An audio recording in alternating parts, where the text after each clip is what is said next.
I'm Kyle with Fundamentals of Finance, and after weeks of research, I'm really excited to bring you a deep dive on a topic that I think could have an impact on our lives on par with the launch of the internet. Today, I'll be talking about the present and future of AI, including both foundation models like ChatGPT and other life-changing advances that are closer than you might think, and how you can make sure you're on the right side of the revolution that's coming. I'm gonna split this video into 3 sections. First, we'll start with a simple overview of what AI is and what it is not, its uses and limitations, its risks and opportunities, and how it could evolve over time. Second, I'll guide you through some of the profound impacts AI could have on everything from politics to jobs, the economy, Hollywood, big tech, education, data ownership, and even real-life robots. And third, we'll dive into how to think about the AI revolution from an investment perspective, including where I see the biggest risks, the biggest opportunities, and how you can capitalize on the AI revolution. So let's start with a high-level overview of AI and get real about what it is, what it isn't, and what it can become. AI, which stands for artificial intelligence, is simply technology that can replicate things humans can do, and often better. That includes driving with self-driving cars, putting things in packages like a robot arm Amazon would use in a warehouse, helping doctors detect cancer, and now a rapidly growing range of language and image generation uses from tools like ChatGPT. All right, so when it comes to AI, and particularly foundation models like ChatGPT, there are a lot of people out there on the internet that will present some truly scary scenarios about what this technology can do, and there are also a lot of people out there who will chalk it up to hype and make fun of how bad it still is. I think the truth, like a lot of things, is probably somewhere in the middle. It's true, technological breakthroughs like this are often prone to being overhyped. Remember the internet bubble of the late 1990s? Well, the internet did revolutionize everything. It just mostly took place 10 to 20 years later than everyone expected. There's a common saying in tech that we tend to overestimate what will happen in 2 years, but underestimate what will happen in 10 years. So while it may be fun to joke about some of the mistakes ChatGPT makes now, and don't worry, we will be doing that today because it's actually pretty funny, we have to remember that technological breakthroughs like these often increase exponentially, which means they can be slow at first, but we often underestimate the long-term impacts. So let's level set with where this technology is now, where it could realistically be headed, and why I think some of the scariest scenarios might be a bit premature to get worked up about. ChatGPT is based on the GPT-3 language model AI and was a monstrous upgrade over the prior GPT-2 version that couldn't do much more than complete your sentences. Generative AI models like these essentially scour the internet and soak up every piece of information they can, like images, videos, or in the case of ChatGPT, text, and use the information to generate new content based on parameters you give it. This can do some incredibly impressive things. Some really useful, like writing code in many different programming languages. Some not so useful, like writing you a 1-minute YouTube video about Taylor Swift and Kanye West in the style of Shakespeare. It's incredibly useful, like having a graduate level intern in every field at your side. But it's not always accurate, and at times it can spit out some pretty outrageous things. A lot of the scary scenarios people will paint you for involve AI taking over the world in one way or another. We'll get to some of the biggest realistic impacts it can have in the next section. When it comes to fears about it taking over the world, I think they're a bit overblown. There are good reasons for these fears. I mean, it's growing fast and we don't know what the future will hold. So I guess you never know. And I don't know if you're familiar with the game diplomacy. If not, it's basically a game of world domination where you negotiate with other people and sometimes keep your promises, but other times you betray them. Well, Facebook's parent company, Meta, built a tool called Cicero, entered it into a diplomacy tournament, and it won. So if you ask me, maybe not the best idea to teach an AI how to outsmart all the humans and achieve world domination. But I still think the worst fears of that are overblown. Despite how much it seems like these models can learn things, and despite how many human tasks they can perform, they still can't use logic. Look what happened here when I asked it what the religion of the first Muslim president would be.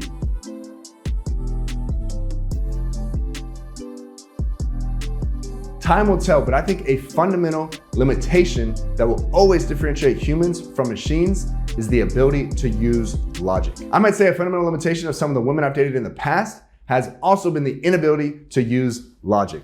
But those are stories for another time. Now let's get into our second section, where I'll cover some of the biggest areas that I think are likely to be impacted by AI. Politics, jobs, the economy, Hollywood, big tech, education, data ownership, and even real-life robots. The first area we'll dive into is politics. The ability to accurately depict video and audio of people, sometimes known as creating deep fakes, has already seen massive improvement and will only get better from here. Check out this clip from the interview that Joe Rogan did with Steve Jobs in 2022, 11 years after he passed away. Steve Jobs, of course, is being mimicked by an AI. Do you feel there are any other companies that are similar to Apple? I think that our culture is very unique, and it's why I think people are excited to come here. Even today in 2023, we have enough people who believe crazy, wild conspiracy theories. But can you imagine if there was an AI-generated video that made something look like it actually happened? We already live in a world where we don't even know if a tweet by a famous person is real. Anyone can make anything look real, which could mean a much larger proliferation of conspiracy theories and maybe even a scenario where you couldn't trust anything you didn't see live with your own eyes. Jobs and the economy are also likely to be transformed. This sounds scary when you leave it at that, but guess what? Technological advances are always disruptive, and they usually create jobs in addition to destroying them. Let me give you an example. In the 1400s, yes, the 1400s, a printing press came out that looked like it was going to put the wood engravers out of a job. But it turned out their skills ended up being in even higher demand than before, because now you had thousands of more books being printed that needed illustrations. So the wood engravers became the illustrators. It'll likely be the very same with AI. Coding jobs are very much at risk. You can tell ChatGPT, I'm gonna code X, and it'll give it to you in basically any coding language you want it in a few seconds. Again, it's not always right though, so it could easily save humans a lot of times on basic coding, meaning we wouldn't need as many coders, but there would still be a ton of value in debugging and editing, which would have to be done by humans. Fewer humans could do the same amount of work, which of course would lower the cost of programming and benefit companies. Basically anything creative, business processes, back office work, sales, and even call centers could see significant impacts from this. These are foundational models. You can build off them.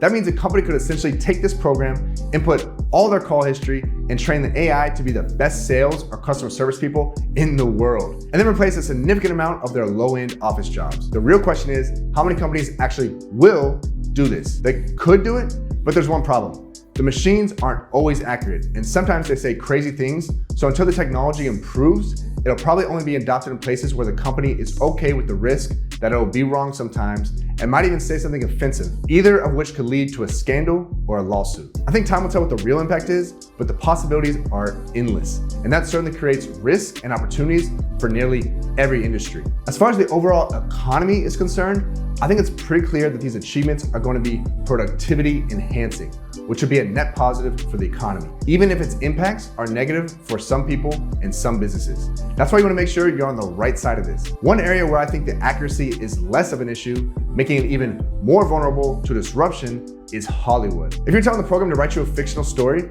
it can't be wrong. I've already shown you in this video how easy it was for ChatGPT to write me a 1-minute YouTube video with some pretty difficult parameters. So it's not difficult to imagine AI replacing a lot of writers of scripts, screenplays, speeches, or anything else. With the advances in video, sound, and imaging, we could get to a point where you also have AI write lyrics to a song, another AI writes the music, another sings the song, and creates a virtual band that looks and sounds completely real on your screen, creates its own music or TV shows, all based on the parameters a person put in. Some of these things are further away from others, but lyrics are here today, and a lot of other advancements aren't far behind. The big question in my mind is how much does it develop over time? In my opinion, AI is going to be much more likely to be able to help write a new episode of an existing hit show rather than being able to create a new hit show. Big tech is the next area that is likely to be disrupted. I don't think this is the end of big tech companies, but it's hard to say. On one hand, a lot of them relied on having the most data to provide the best service, but this technology can scrub massive portions of the internet, so that reduces the advantage that comes with all the data they had. Just look at Meta. They knew what you and your friends were looking at, so they could theoretically show you the best content. But then TikTok came along and proved that all they had to do was show you like 20 videos, and then their AI could predict what you like even better. AI can allow companies to do more with less, which can be a double-edged sword. The most interesting case study is probably Google. Could they be the next Eastman Kodak? If you don't know that story, Eastman Kodak was the leading photography company in the 1970s, always on the cutting edge. In 1975, they invented the digital camera, but they didn't release it because they wanted to protect their film business, where they had a 90% market share and made a ton of profit. If everyone went digital, no one would buy film anymore, right? Well, guess what? The world went digital anyway. Competitors caught up, Kodak lost their technological edge and didn't release their first digital camera until 1991. Sales kept falling, and in 2012, they had to file for bankruptcy. I'm not saying Google is gonna go bankrupt, but there are some interesting parallels, and it wouldn't surprise me at all if at least one big tech company was severely disrupted by this technology. It's just hard to say which at such an early stage. Kind of like Kodak with the digital camera, Google actually invented generative AI, the technology behind ChatGPT and many other AI technologies that are coming out now. Google says their models are better than ChatGPT, but like Kodak, they're afraid to release them. Remember how they're not always accurate and sometimes say some crazy things? Well, Google is a huge company and has a lot to lose if there's some crazy scandal or a lawsuit from something their AI says. So will Google lose some of their edge by giving up their technological lead like Kodak did? Only time will tell. I mean, these models do cost hundreds of millions of dollars to develop, and costs could edge up into the billions. So big tech companies will all have an opportunity to defend their positions. But this does seem like a new risk to me that investors will be wise not to take lightly. Education is another area that will look totally different because of this. Remember when you had to learn long division in school? Do they still teach kids that? If you have young kids and know the answer, please leave a comment down below. But I think we all know in the real world, people mostly just use calculators now. Oh man, remember the good old days of cursive? I still remember when my 6th grade English teacher made us write everything in cursive because she said that in college, you would only be allowed to write in cursive. I mean, I guess I can't blame an English teacher for underestimating the potential of the computer, but I think these language models could be every bit as disruptive to education as the calculator or the computer. I mean, at this point, they're still figuring out how to approach this, so there's no point in me speculating. But obviously, in a world where you can tell an AI to write your 5-paragraph essay for you on the book you were supposed to read, will be one where they'll have to find new ways to make sure students are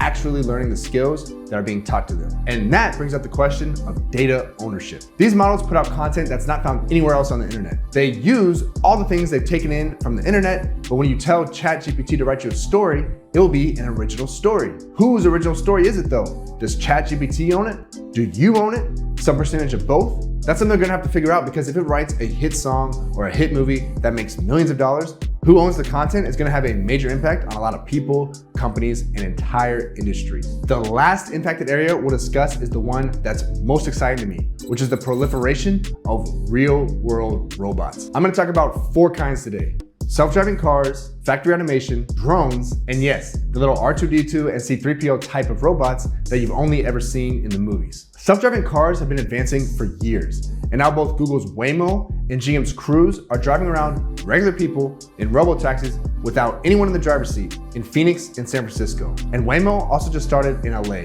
This is no longer what could be one day. It's here now. In the coming years, it wouldn't surprise me at all to see this cause a major shift in the auto industry. I certainly wouldn't want to be relying on my Uber or taxi job long term, because robo-taxis will be much safer. They can work 24/7. You don't have to tip them. And guess what? They won't play annoying music. Factory automation, with the power of AI, has seen amazing advancements. In 2015, Amazon had a competition to see who could design the best robot to get items into boxes. So this is what, 8 years ago? The winner was able to pick 10 out of 12 items correctly, with each one taking about 2 minutes. Now they have a robot called Sparrow that only takes about 6 to 7 seconds for each item, and is effective on about 2/3 of the 100 million or so items that they have in a typical warehouse. I talked earlier about some of the negative impacts big tech companies could see, but companies like Amazon could greatly reduce their costs with AI advances that could replace jobs of literally hundreds of thousands of workers in fulfillment centers in the coming years. Not all the jobs, but a lot of them. The next area we'll talk about is delivery drones. I think these are probably further away from real world ubiquity, but Google Wing has already delivered over 300,000 packages. And there are a bunch of other companies testing similar drone delivery systems with some early success. And finally, yes, R2-D2 and C-3PO type robots are coming. Take a look at this project from Google and Everyday Robots called RT1. Here we see RT1 executing tasks in 3 different real kitchens, 2 of which it has never seen before. Now, I don't know how much of us really need to have a robot go get us a bag of chips and a napkin, but it's pretty awesome that it can. That brings us to our final section: how to invest in the AI revolution. If you watched the video up until this point, the areas I think are at the greatest risk should be obvious. Sure, this can be viewed from a stock market perspective when it comes to big tech, but I think that impact is still pretty difficult to predict with any certainty at this point. I think the biggest risks are the people and the potential for their jobs to become obsolete. I mean, if I were a lower level coder, fictional content writer, factory worker, or driver, I'd be pretty worried about some of the advancements that have been made. And I definitely want to watch the trends in my industry very closely from here on out to get ahead of any potential impacts they might have on my job. So what could you do instead? Well, think about the wood carvers who ended up getting even better jobs as illustrators. There's an emerging field called prompt engineering. Basically, in order to get the most out of these AI systems, you have to ask the right questions. Prompt engineering is figuring out how to do that, and it's still in the early days. So if I were looking for a career change and didn't have anything else in mind that I was really interested in, that's the first place I'd look. From an investment opportunity perspective, I think it's obvious you want to be invested in the companies that end up on the right side of this, using it to create new opportunities and boost profitability rather than getting disrupted.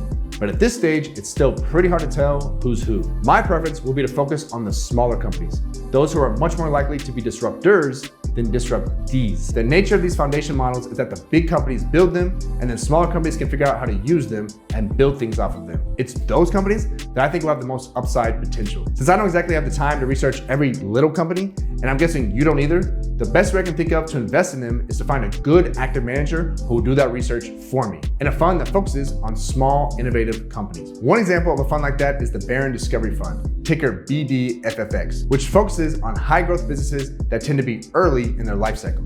If you have any questions about that fund or anything else, please let me know in the comments below. By the way, I created this channel to help Americans become professional investors. If you want to learn more about what that looks like, check out the link below called the 9 Habits of Successful Investors.